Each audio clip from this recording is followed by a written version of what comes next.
A black satellite phone sat on the tray table of seat 14A, untouched, silent, and coded to reach only one place, the Pentagon's Strategic Command. Terrence Ward didn't raise his voice as the flight crew surrounded him, didn't flinch when they demanded his bag, or when the white woman beside him called him a threat. He had faced down insurgents, briefed generals, advised on terrorist networks, but none of that mattered here. 30,000 feet above the ground, uniform no longer visible, all they saw was a quiet black man with the wrong kind of calm. Then he made the call. Minutes later, air traffic control interrupted the flight path with a direct order. The man in seat 14A was a high-level federal advisor en route to deliver Pentagon intelligence. What began as profiling had triggered a chain of federal consequences, and the full system hadn't even responded yet.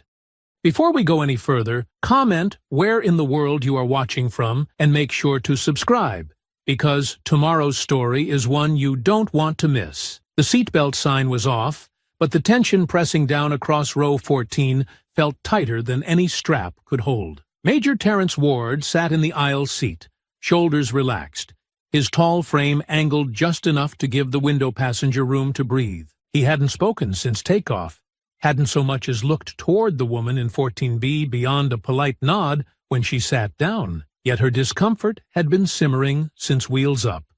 And now it was beginning to boil. She shifted again, arms crossed tight over her chest, her legs angled sharply away from him, as if proximity alone were a threat. The flight was smooth, the engine steady. The murmurs of conversation and the occasional ding of a flight attendant call button echoing softly through the cabin. But here, right beside her, it might as well have been a combat zone the way she kept glancing at him, jaw tight, breath shallow, eyes flicking down toward the small black duffel under his seat, like it was ticking. Terrence felt it, of course, not just the side glances or the tension in her posture, but the deeper shift, that subtle charge in the air, the kind that trained men learned to recognize before danger unfolded. He didn't move, didn't speak, just kept his hands on the armrest, one thumb lightly brushing the edge of his boarding pass, the other resting on his thigh. Calm, measured, unthreatening. He'd learned long ago that nothing escalated a situation faster than defending yourself too early. The flight attendant passed by, smiling absently as she checked belts and trays. Cassandra Myers leaned in and tapped her arm, her voice hushed but urgent. "Excuse me, I'm sorry, I'm not trying to cause trouble, but the man next to me, I don't feel safe." The attendant blinked, caught off guard, then leaned down slightly. "Is something wrong? I don't know. He hasn't said anything, but something's off. I think he might have a weapon. He keeps reaching near his bag." Terrence didn't flinch. He kept his eyes forward, jaw tight now, chest rising slowly beneath his gray sweater. The attendant glanced down, then looked toward him, uncertainty flickering in her expression. Terrence turned to meet her gaze for the first time. "Is there a problem?" The woman hesitated. Her training told her to de-escalate, to ask neutral questions, but the passenger beside him was already breathing faster, already twisting her fingers in her lap, already feeding the unease with every nervous glance. Behind them, a man across the aisle leaned forward slightly, watching. A teenager one row up lowered her phone from a game to peek backward. "I'm going to ask you to keep your hands visible, sir," the attendant said carefully, trying to keep her voice even. "There's just been a concern raised. Would you mind opening your bag for me?" Terrence blinked once, slowly. He didn't answer immediately. He didn't need to. The silence stretched just long enough to draw more attention before he finally said, voice quiet and clipped, "What's the concern?" The attendant looked back toward Cassandra, who looked right past her and locked eyes with Terrence, now emboldened. "He keeps touching his bag like there's something in it. I saw him. He checked it 3 times before we took off. He hasn't said a word. That's suspicious, isn't it? He won't even talk to me." Terrence's lips pressed together. His hand hadn't been near the bag once since boarding. He'd adjusted his seatbelt, checked his boarding pass, and then folded his arms. That was it, but it didn't matter. Not when fear had already found a shape to settle into. "Sir," the attendant tried again, her voice firmer now, layered with the stress of rising stakes. "We need to make sure there's no danger on board. Please open your bag." Terence didn't move. "I'm not opening anything without cause," he said, measured and low. "If you believe there's a threat, you call the captain and follow protocol. But I'm not consenting to a search because someone got nervous next to a black man on a plane." There it was, spoken plainly. No edge in his voice, just the kind of calm that carried weight. The attendant straightened, startled. Cassandra drew in a sharp breath and leaned back as if the words themselves were an admission of guilt. "You see, he's being hostile. He's being direct," the man across the aisle muttered. But the attendant didn't acknowledge it. "I'll be right back," she said, already turning down the aisle. As she disappeared behind the curtain, Terence leaned back, folding his arms again. He could feel Cassandra's eyes drilling into the side of his face, could feel the heat of half the cabin now trying not to stare too obviously. This wasn't new. Not really. Airports, security checks, delayed boardings. It came in different forms, but it always came. Only now it was happening mid-air, 35,000 feet above the ground, in front of strangers who couldn't look away. He exhaled slowly, controlled. His fingers brushed once more along his thigh, near the jacket folded in his lap, where a small device waited quietly beneath the fabric. Compact, matte black, military-issued, locked to a channel no commercial network could access. He hadn't wanted to use it, had hoped he wouldn't have to. But he hadn't come this far to be humiliated by fear dressed up as protocol. When the curtain parted again, and the male flight attendant returned with 2 others in tow, Terence knew the next moment would set everything in motion. The mood in the cabin shifted again, not from turbulence or mechanical failure, but from something quieter and more insidious. The kind of fear that spread in glances and whispers, in the cautious way people adjusted their posture, in the tightening of silence where conversation had once filled the air. As the 3 attendants made their way down the aisle, passengers leaned just enough to see without seeming obvious, phones angled subtly, fingers already hovering near record buttons, not out of certainty, but out of curiosity, stoked by suggestion. The lead among them, a man in his early 40s with graying temples and a forced calm behind his professional smile, stopped beside row 14 and crouched slightly, his voice low but unmistakably firm as he addressed Terence. "Sir, I need to ask you to stand up." Terence didn't move. His arms remained folded, eyes locked forward. He didn't respond with anger, only a kind of practiced restraint that had been worn into him by years of being in rooms, vehicles, and countries where missteps were fatal, where the first wrong gesture could write the end of a story no one would ever hear. "For what purpose?" he asked, voice level. "There's been a concern raised about your behavior, and in the interest of everyone's safety, we're asking for full cooperation." Cassandra leaned back, lips pressed into a thin line, watching eagerly now, as though vindication were finally arriving in uniform. The man didn't meet her eyes, but he didn't need to. He was already acting in accordance with the image she had painted. "I've already explained," Terence replied, gaze steady. "There's been no behavior. I've been seated, quiet, and respectful since boarding. If you're acting on a passenger's discomfort, that's one thing. But if you're escalating that into a forced inspection without cause, we're no longer discussing safety. We're discussing liability." The attendant straightened, tension creeping into his jaw. He glanced at the other 2 beside him, a young woman trying not to look nervous, and a man who had clearly been called in as support, but didn't seem eager to be involved. The lead tried again. "This doesn't have to be difficult. We can escort you to the rear of the cabin to talk in private." "I'm comfortable here," Terence answered, not raising his voice, not budging. "And I'm not leaving my seat for a conversation based on someone's assumptions. If there's a legitimate threat, you contact the captain and secure the aircraft. Otherwise, this is targeted harassment, and you'll answer for it." The words weren't shouted, but they landed with force, drawing in even more eyes. 2 rows ahead, a man lowered his newspaper completely. Across the aisle, a young couple exchanged quiet words. Everyone had felt the shift. That moment where it was no longer about the woman's fear, but about whether the crew would choose to act on it, whether protocol would bend to comfort at the expense of justice. The attendant looked back toward the curtain, clearly debating whether to call the captain now or continue pressing.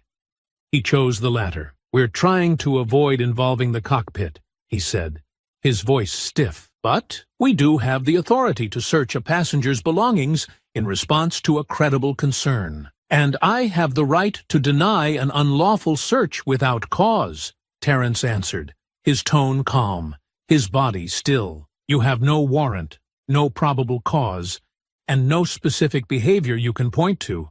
Only the word of someone who doesn't like who she's sitting next to." Cassandra scoffed beside him, leaning in just enough to make sure her voice carried. "Unbelievable.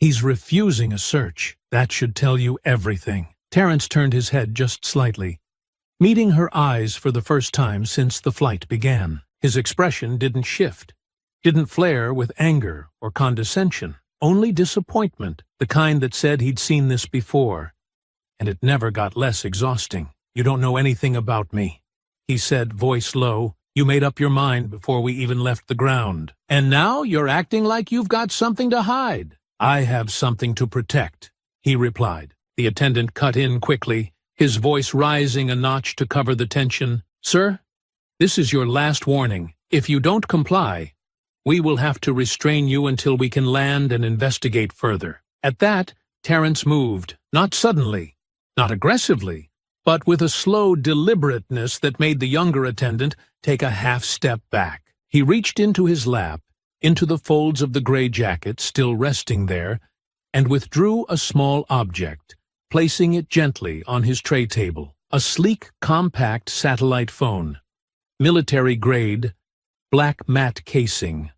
Unmistakable to anyone who knew what they were looking at. The cabin didn't erupt in panic, but the energy shifted again, a ripple of silence moving outward from the center of the plane as passengers caught sight of something they didn't understand, and the crew didn't expect. The lead attendant's mouth opened slightly, unsure whether to call for help or freeze. "I'm placing one call," Terence said, his eyes steady on the attendant. "I suggest you wait." He dialed with his thumb, then brought the phone to his ear. No speakerphone, no threats, no raised voice. Just a few quiet words exchanged in a tone too flat to be casual. Whatever he said, it didn't last more than 10 seconds. Then he ended the call, set the phone back down, and looked up. "Now," he said, "we wait for the captain." The attendants stood frozen in place, uncertain whether to move, speak, or retreat. Cassandra turned sharply, glancing between them, her mouth tightening as confusion set in. Something had changed. No one knew what exactly, but the weight of it was unmistakable. The silence after the call was thicker than before, drawn across the cabin like a sheet stretched tight, barely holding back the unraveling tension beneath. Terence hadn't moved since placing the satellite phone on the tray table, and though his posture remained composed, the shift in the room was unmistakable. The presence of the device, and the calm, cryptic confidence with which he'd used it, left the attendants visibly unsettled, their planned course of action now entangled with questions they weren't trained to answer. But uncertainty was a fragile thing in the air, especially when prodded by fear. Cassandra leaned back, but kept glancing at the phone like it might suddenly come to life. Her discomfort had twisted into something sharper now. No longer just fear, but the bruised ego of someone who expected the world to rally behind her claim, and was now watching that control slip away. Her voice was tight when she spoke again, no longer hushed. "He just made a call on a device I've never seen before. I don't know who he's talking to or what he just did. Are we really going to sit here and let this go?" The lead flight attendant turned toward her, visibly unsure, but her words lit a spark. The other passengers, who had been quiet, watching, recording, began to murmur again. this time less certain of who the danger was supposed to be. Still, fear had a way of choosing sides long before facts arrived. The younger male attendant stepped closer, lowering his voice. "Sir, I need you to hand over the phone." "No," Terrence said simply, his tone steady. "It's secure equipment, not for civilian inspection." "I'm not asking," the man snapped, trying to summon authority he didn't fully possess. "You're exceeding your jurisdiction," Terrence replied. "You are not law enforcement, and this is not a threat scenario. You're reacting to a passenger's discomfort. Nothing more." The lead attendant leaned in again, now visibly sweating. "You don't get to dictate our response midair, sir. You brought a military device onto a commercial flight and refused inspection. We have a responsibility to protect every passenger." Terrence held his gaze without blinking. "And I've done nothing to compromise that responsibility. The only threat here is the one you're creating." The lead attendant hesitated, then turned slightly, whispering something into the small comms device clipped to his collar. Moments later, the curtain parted again. 2 additional crew members stepped out, and behind them, the captain himself entered the aisle. Broad-shouldered, late 50s, eyes sharp and skin drawn tight from years in pressurized cabins.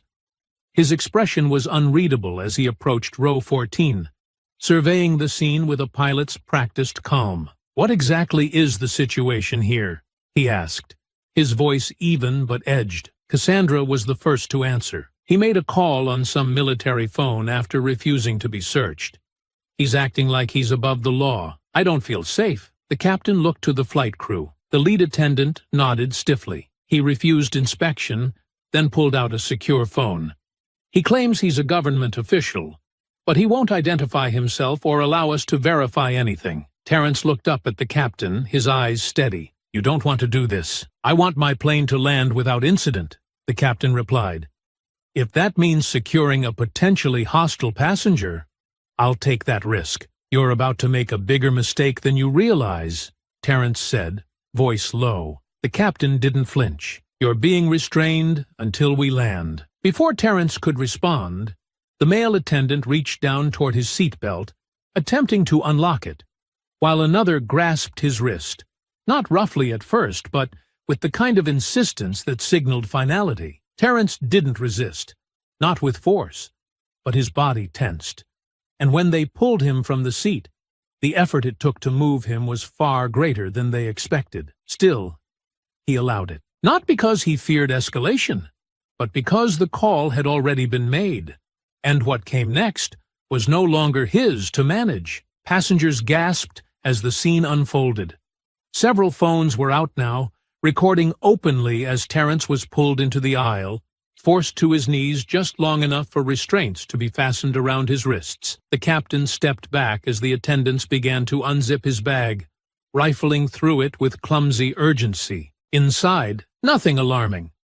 Just a paperback novel with folded pages, a clean set of folded documents secured in a binder, a watch wrapped in a sock, and a government ID badge tucked into a side pocket, one they missed entirely in their haste. "There's nothing here," one of them murmured, but the damage was already done. Terrence was restrained, kneeling like a suspect on the floor of a cabin filled with strangers, the hum of engines loud against the silence that had crept over the onlookers. Cassandra stared down at him, unsure now, her confidence faltering as she took in the reality of what she'd helped create. "I warned you," Terrence said quietly, eyes not on her, but on the captain.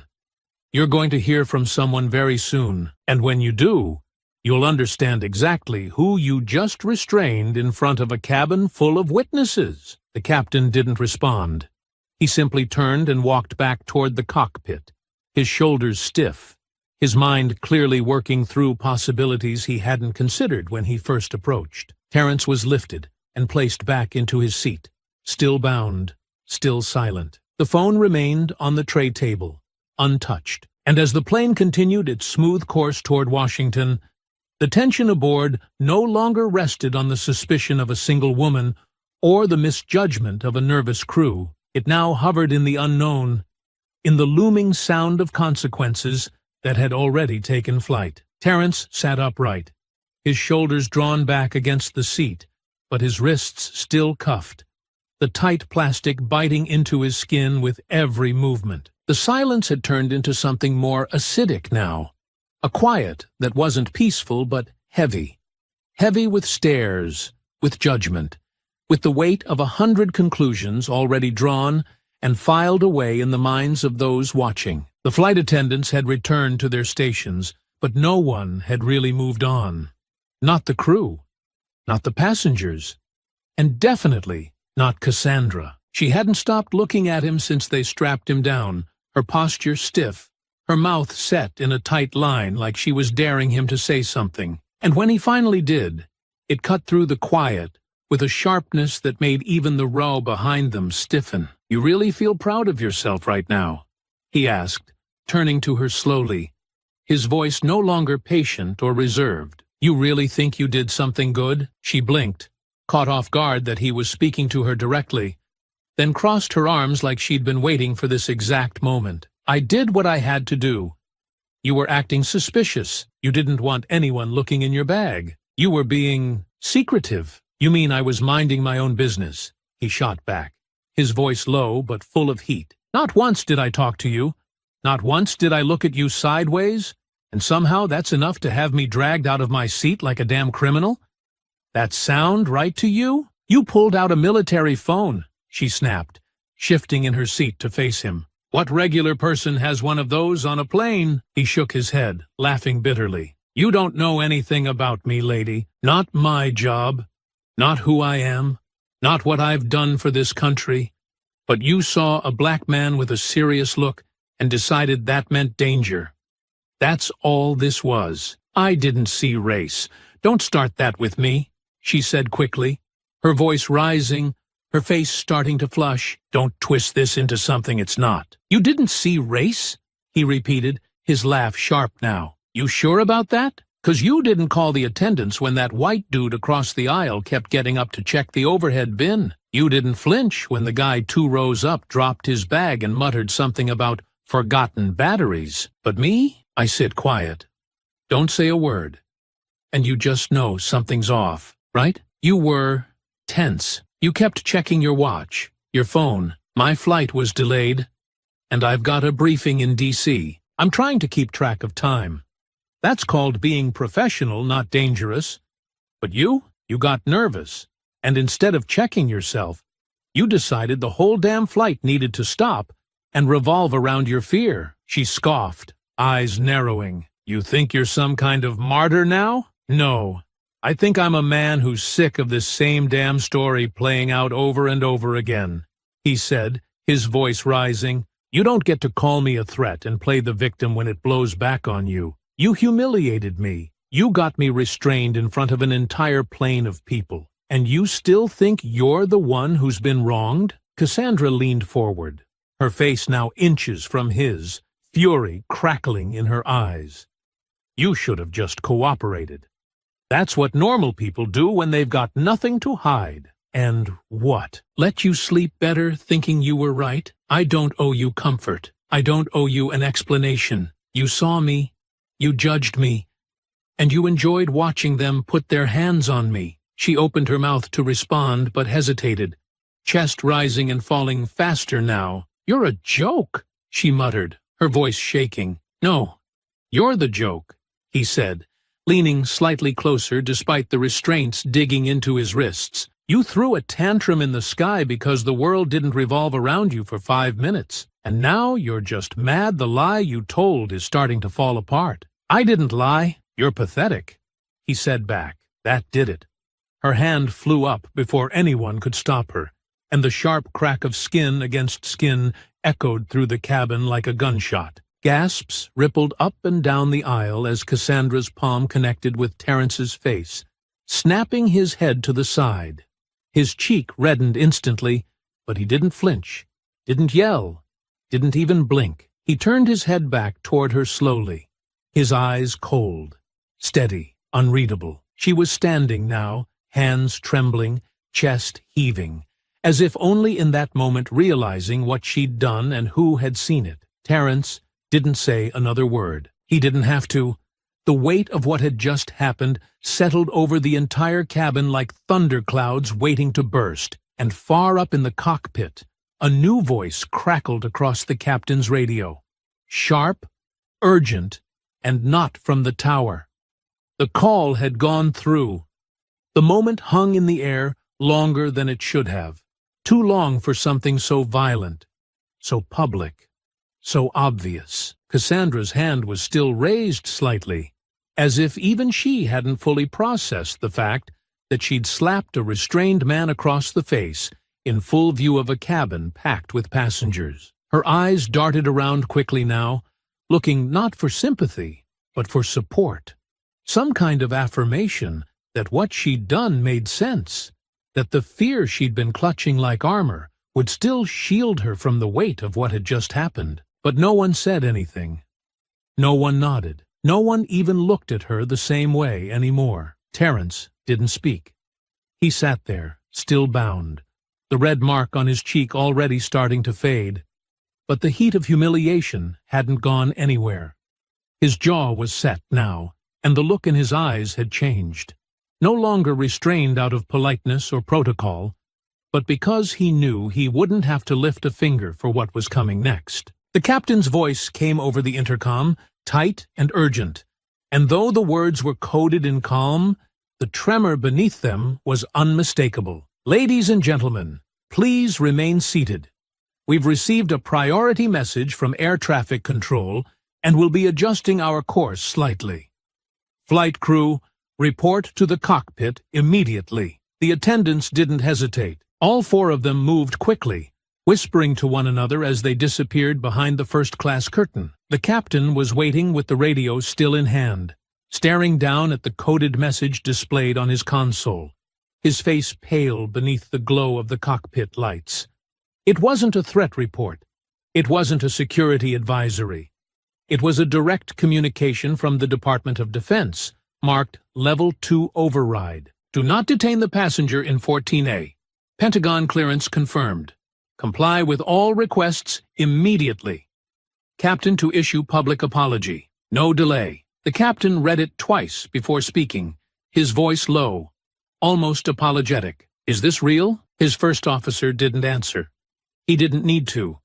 There were only a handful of people in the country who had access to that override code. Whoever the man in 14A really was, he had just turned the entire flight crew into unwilling participants in a federal embarrassment. Back in the cabin, Cassandra sat down slowly, her hands still shaking. The slap had not given her the resolution she expected. It hadn't stopped anything, hadn't put the fear back in the bottle. If anything, the silence had grown heavier since then, and now it felt less like judgment and more like anticipation, like everyone around her was waiting for something to drop. It did. The curtain parted again, and the captain emerged, his expression forced into something composed but hollow. He didn't pause. He walked straight down the aisle to row 14, where Terence sat calmly, arms still bound, eyes locked forward. The captain stopped, took a breath, then leaned slightly so the entire cabin could hear him.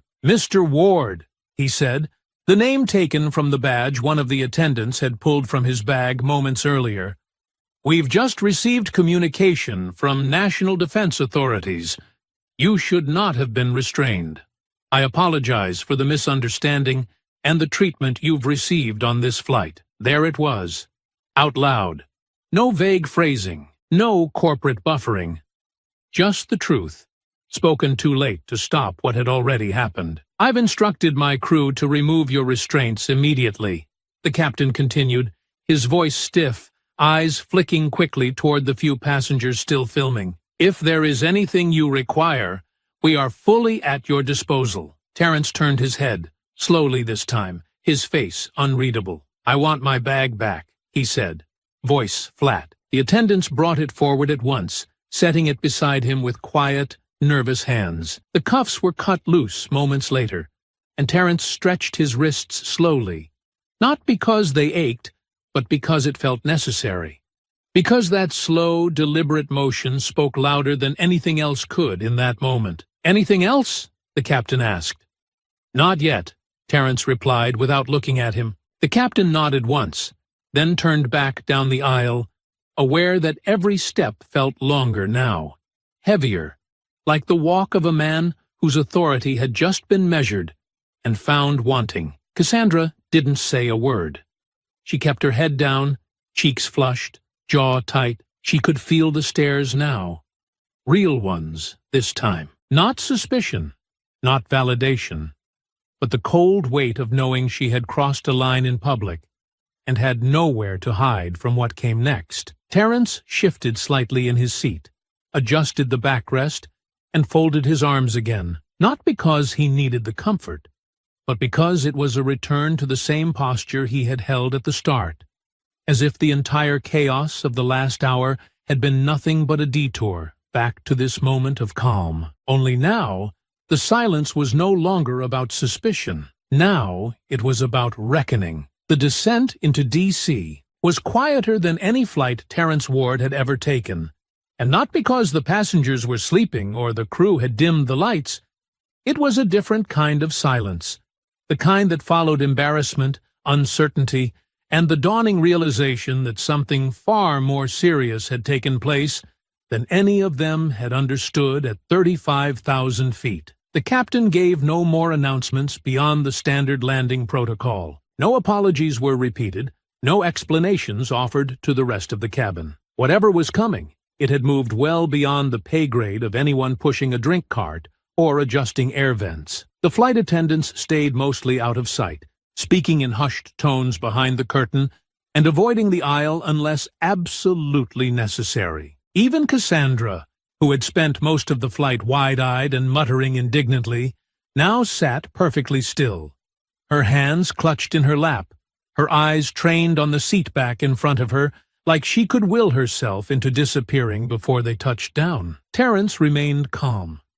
He didn't gloat, didn't scan the cabin for reactions, didn't reach for his phone or pull out a book. He just sat there, arms folded once again, his gaze drifting occasionally to the window as the lights of the Capitol began to rise beneath them. He didn't need to say a word. Everything he'd needed to say had already been spoken, and more importantly, already been heard by people far above anyone on this plane. As the wheels touched down, there was no clapping, no murmurs of relief, just the solid, grounded hum of tires meeting runway and the subtle shift of bodies preparing for what came next. The plane taxied slowly, almost deliberately, and it was only when it veered away from the terminal toward a restricted tarmac lane that some of the passengers began to understand what was happening. Two black SUVs waited just off the access road, parked at the edge of a small hangar where private jets typically came and went. Beside them stood a trio of men in dark suits, earpieces visible, hands clasped in front of them, faces unreadable even from a distance. As the aircraft slowed to a stop, no gate came into view, no jet bridge extended. Just the stairs, lowered from the belly of the plane, and a silence so complete it felt like a warning. "Ladies and gentlemen," the captain finally said, his voice flat but audible through the intercom, "please remain seated. We are being met by federal personnel for a matter unrelated to your travel. Do not attempt to disembark until instructed." The words hit the cabin like a splash of cold water. Terence didn't move, but he saw the change immediately. The turning heads, the widened eyes, the breath held in anticipation. The same people who had quietly judged him earlier were now watching with a different kind of curiosity, one tangled with guilt and uncertainty. They didn't know exactly who he was, but they knew enough now to realize they'd watched the wrong man get humiliated. The door opened, and the first figure to board wasn't wearing a uniform, but his posture alone made it clear he didn't need one. His suit was pressed, his expression calm, but his eyes scanned the cabin with intent, and when he spotted Terence, he didn't waste time. He gave a subtle nod, and two more agents stepped inside behind him. "Major Ward," the man said, his voice polite but firm, "we apologize for the delay in response.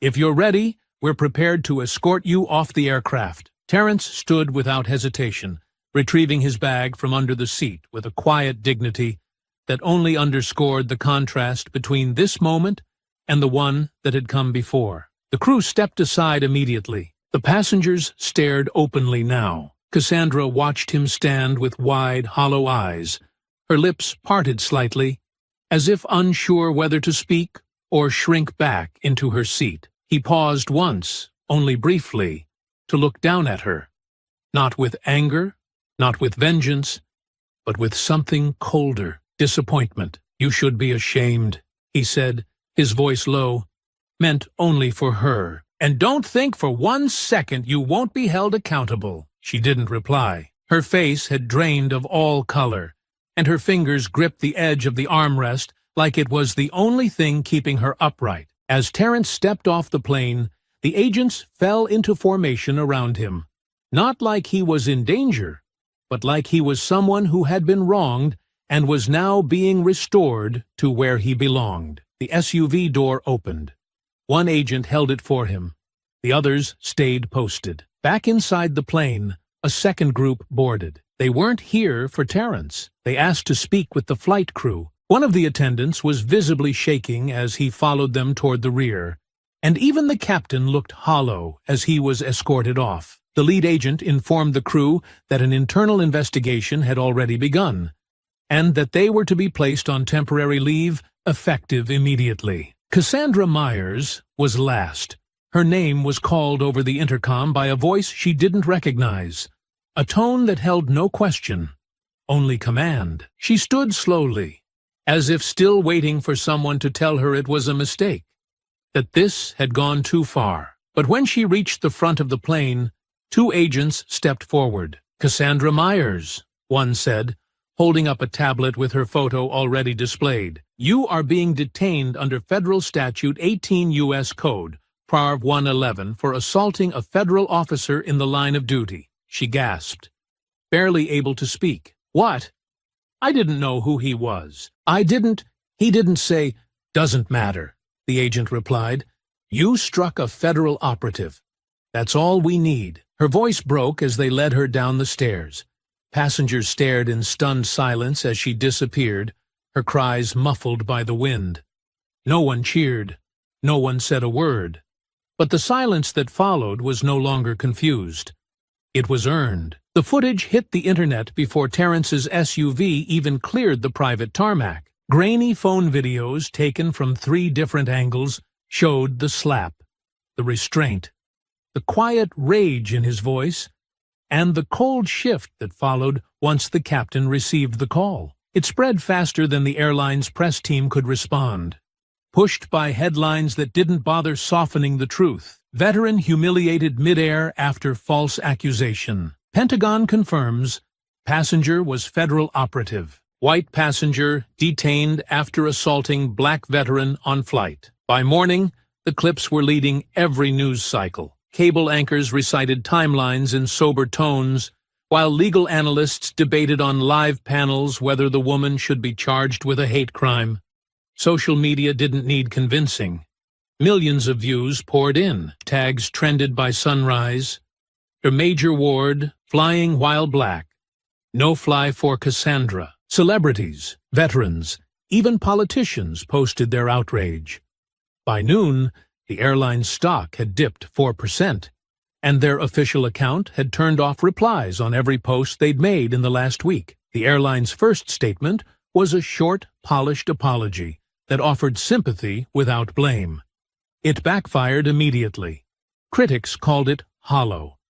Passengers on the flight began giving interviews to local news outlets. One woman teared up on camera as she described how calm Terrence had been. He never raised his voice, not once. They just wouldn't leave him alone, and when he finally spoke up, they treated him like he was the problem. Another passenger, a man in his 60s, said flatly, "That woman never should have been listened to." She weaponized her fear, and they handed her the tools. By the time the Pentagon released a confirmation of Terrence's identity and clearance level, the story had already outgrown its origin.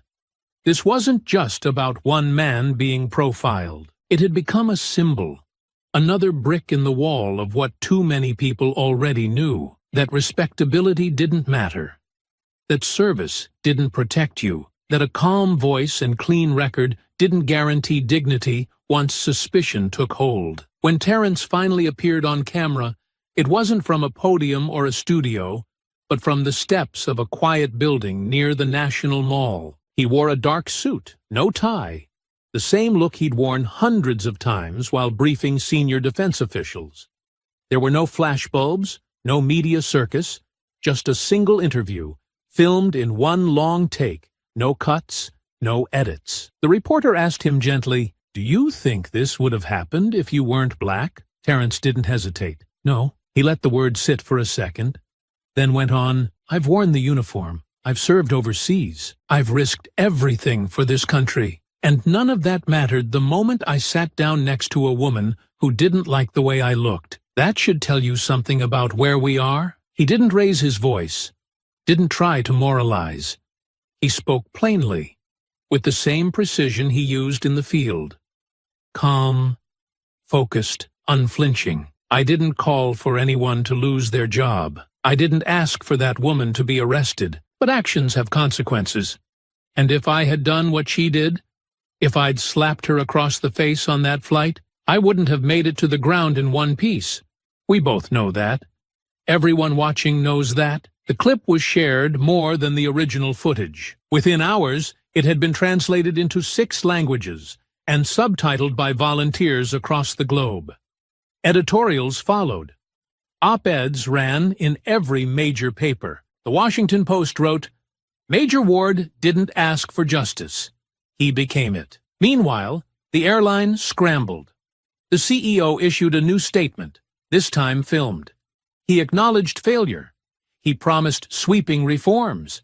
He announced that every member of the flight crew had been suspended pending investigation, and that the company would begin implementing mandatory bias training across all departments. But no one clapped. The public had seen enough performative apologies to know the difference.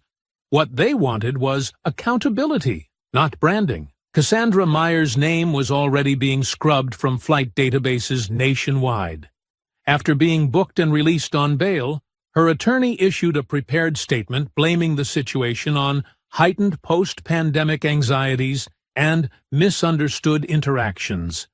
The public wasn't buying it. She lost her job at a consulting firm by week's end. Her neighborhood Facebook group removed her. Someone leaked a recording of her screaming at police during the arrest, demanding to be let go because he didn't say who he was. The clip only made things worse. In the background, the Department of Transportation opened an inquiry into racial profiling procedures across commercial airlines. Congressional leaders from both parties issued calls for federal oversight of in-flight discrimination protocols. A proposal for an independent aviation review board gained traction, its sponsors citing the need to prevent another Major Ward incident before it happens again. Terrence stayed mostly quiet through it all. He declined most interview requests. He didn't tweet. He didn't post. He didn't have to. His story had already done the talking. The noise never fully died down. Even weeks after the incident, the name Terrence Ward still carried a pulse in headlines, still appeared on panel shows, still echoed through think pieces and op-eds trying to define what the moment meant. But Terrence had moved on, not because he didn't care, not because it hadn't mattered. He just understood how much louder action could speak when it wasn't asking for applause. His work with the Pentagon resumed without fanfare.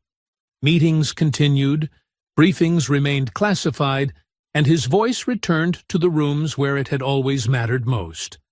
But it was what he did outside of that circle that began to ripple wider than anyone expected. It started with a message from an old contact, one of those quiet professionals who didn't work from an office, but from whatever country needed stability that week.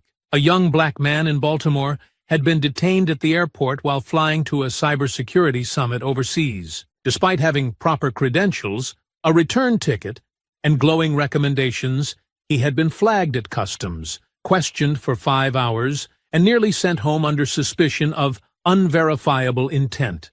No charges, no apology.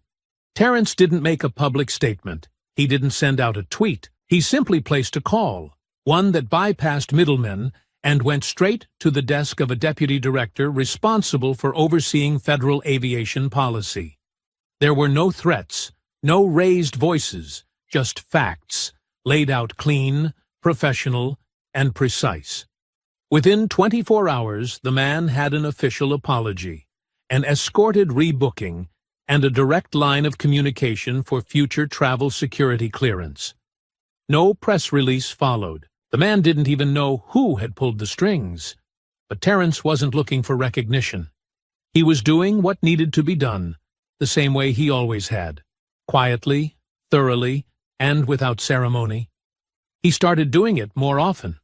A single mother in Atlanta flagged as suspicious for booking last-minute flights on standby.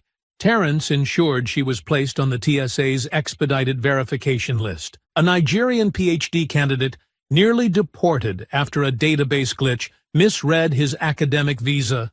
Terence had it fixed before the university even responded to the inquiry. He wasn't trying to change the world, but he knew exactly how to move through the places where others got stuck, how to open the doors that too many people never even got to knock on, and he did it without needing to tell the world he was doing it. He still declined every speaking invitation. He turned down 3 documentaries and politely refused a nomination for a civil rights award.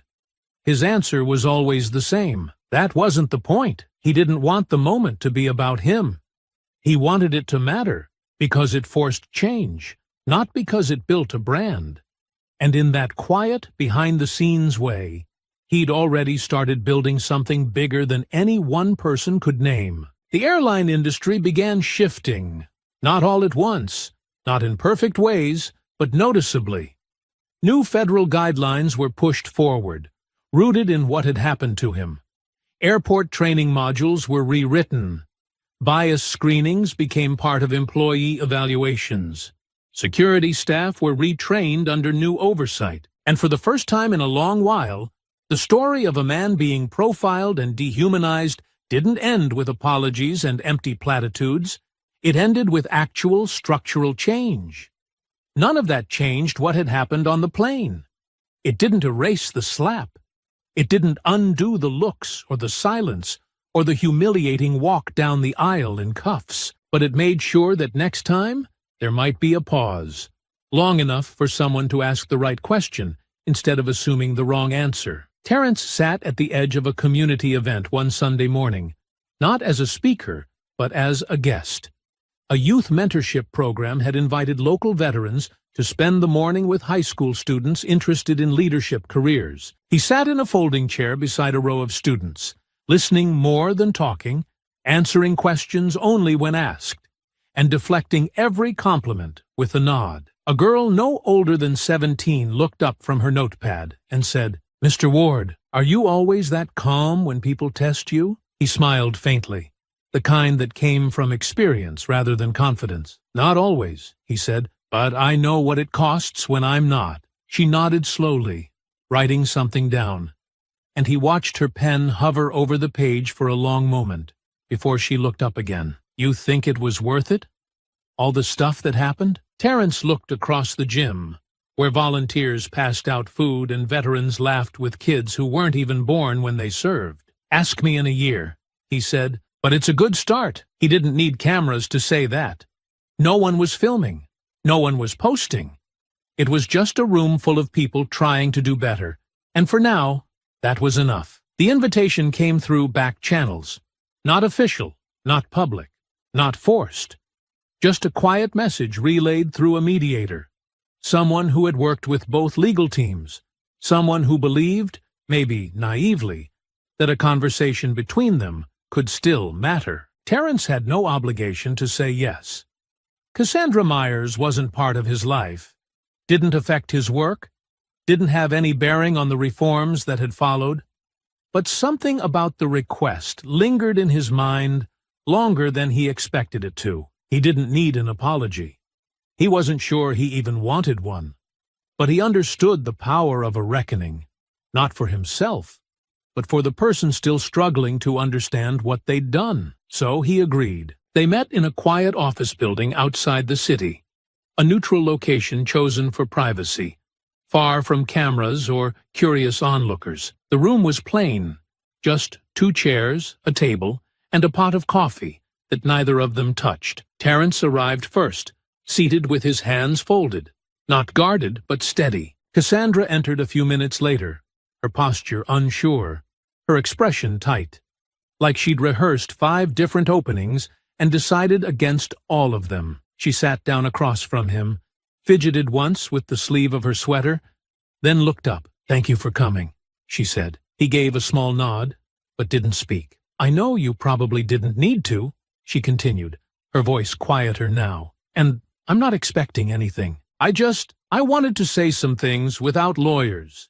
without statements, without a microphone in the room." Terence studied her for a long moment, not judging, but waiting, making space for the words to come on her own terms. She took a breath. "I don't know how to explain what I was thinking on that flight. I've tried to play it back 100 times. I've read the articles, I've seen the footage, and every time I watch it, I see myself through your eyes, and I feel sick. I wasn't scared because you did anything wrong. I was scared because you didn't do anything. You were calm, too quiet, and that says more about me than it ever did about you." She paused, twisting her hands in her lap. "I've spent the last 2 months in a hole of my own making. Fired, charged, ridiculed. But the worst part hasn't been the consequences. It's been realizing that I didn't just hurt you.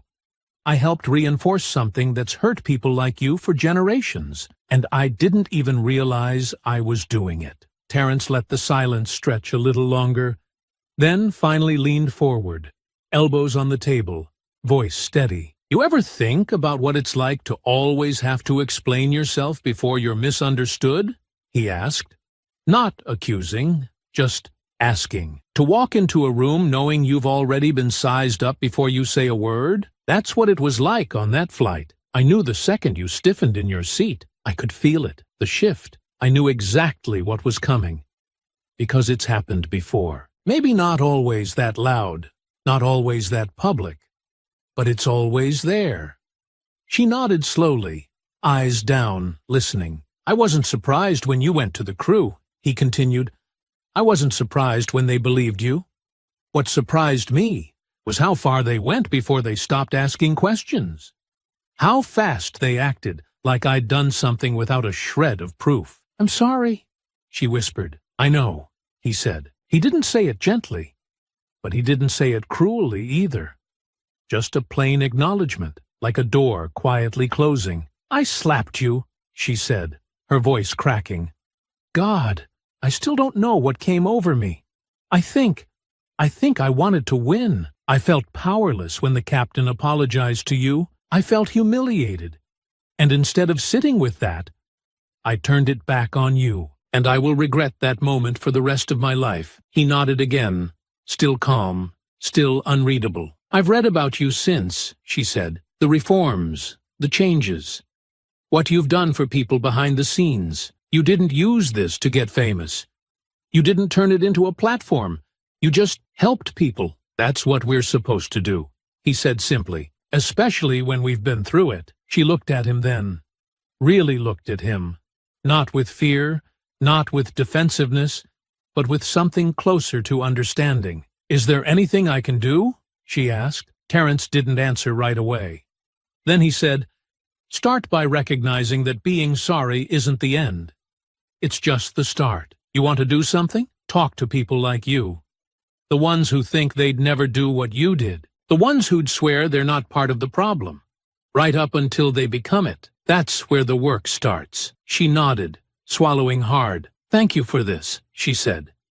"You didn't have to show up, but you did." He stood then, smoothing the sleeves of his jacket, no anger in his movements, no sense of victory, just closure. "I didn't do it for you," he said. "I did it for the next time," and with that, he walked out of the room, leaving the door open behind him. The sun had just begun to sink behind the city skyline when Terence stepped through the sliding doors of Reagan National Airport. He didn't carry much, just a worn leather bag slung over his shoulder and a folded jacket draped across one arm. The terminal hummed with the usual rhythm of travelers and announcements, the dull chorus of motion and waiting. No one turned to look at him. No one flinched or whispered or stared too long.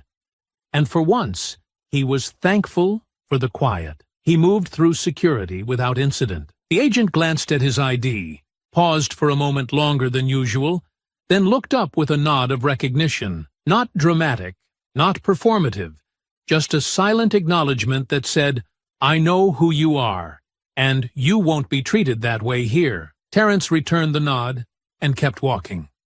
Up ahead, a TSA supervisor stood near the entrance to the checkpoint. She was watching the line closely, scanning for problems, adjusting her headset every few minutes. When she saw Terrence approach, her eyes softened just slightly. "Mr. Ward," she said, stepping forward.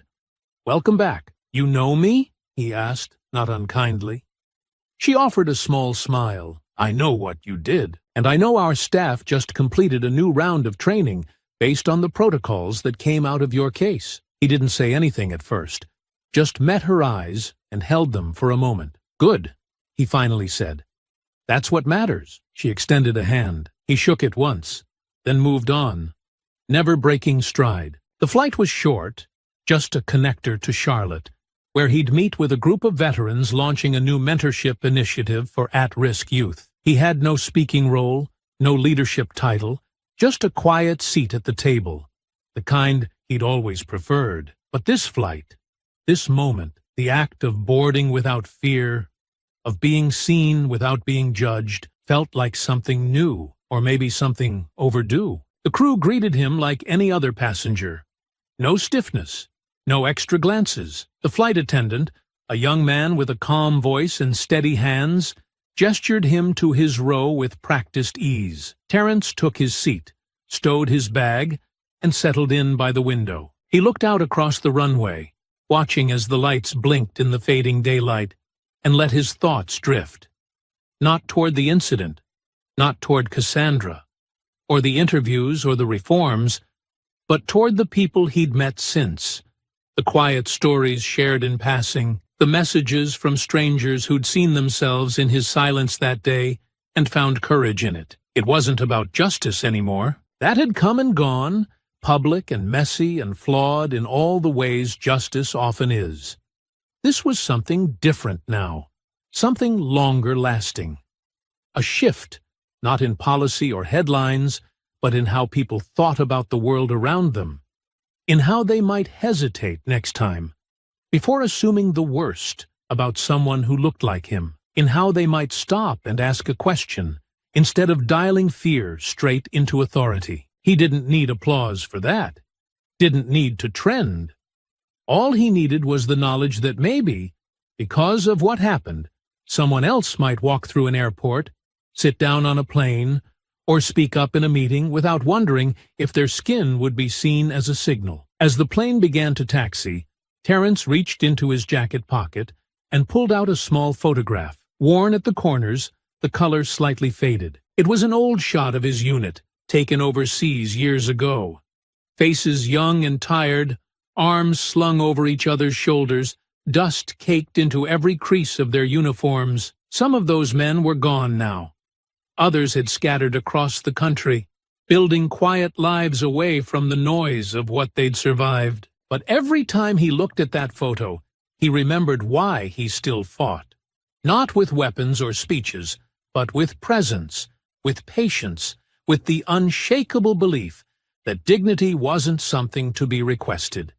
It was something to be expected. The wheels left the ground, and as the plane climbed, Terrence leaned back, the photograph still in his hand, the city slowly shrinking below. Somewhere down there, policy meetings would continue. Laws would be drafted. Training would be improved. People would argue over what had happened, and others would try to forget. But none of that changed the fact that the world had watched, and something had shifted. And up here, in the quiet cabin with no tension, no eyes filled with suspicion, no whispered accusations or apologies on standby, a man who had been humiliated and handcuffed for doing nothing but existing was now flying free, on his own terms, with his own story intact. He slipped the photograph back into his pocket, folded his arms, and let the silence settle around him.